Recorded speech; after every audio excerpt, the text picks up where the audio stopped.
And meron ako ditong 4 na hiwang pork chop. Titimplahan ko muna ito ng asin, paminta,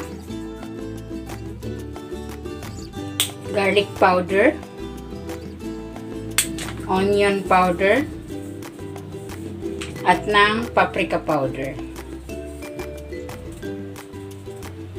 Kaya nahaluin ko muna ito para ma-distribute ng maigi yung ating mga panimpla.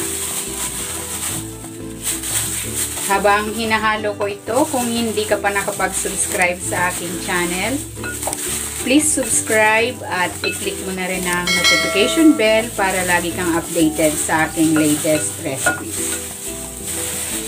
Ayan, okay na ito. I-set aside muna natin ito para mababad. Maglalagay ako ng konting cooking oil. Then, ilalagay ko na itong margarine. Kung may butter, mas maganda kung butter ang gagamitin.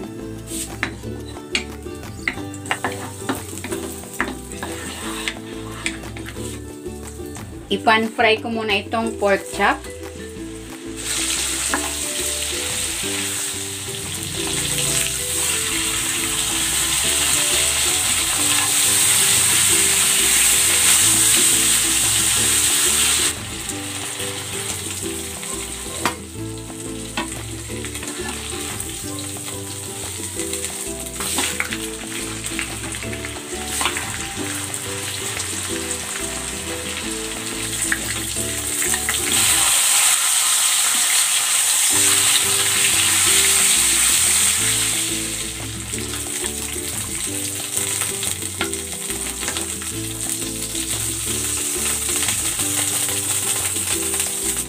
Igigisa ko na tong bawang.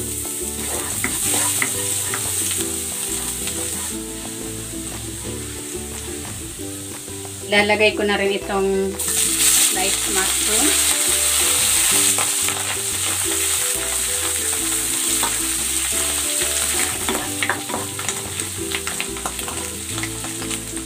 Season natin with salt, paminta.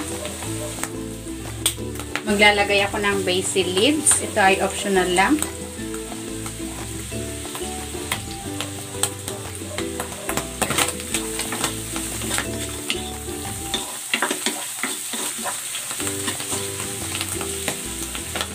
At maglalagay din ako dito ng pork broth.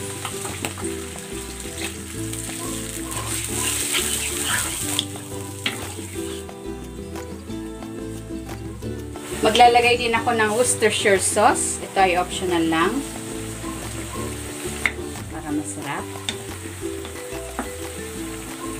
And then, ilalagay ko na itong all-purpose cream. Isang budget pack na Nestle cream.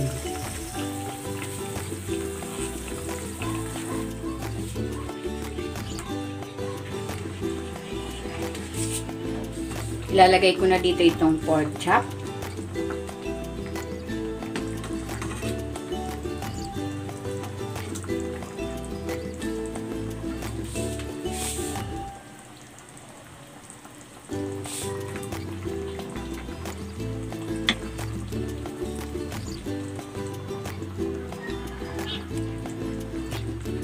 At maglalagay ako dito ng spring onion.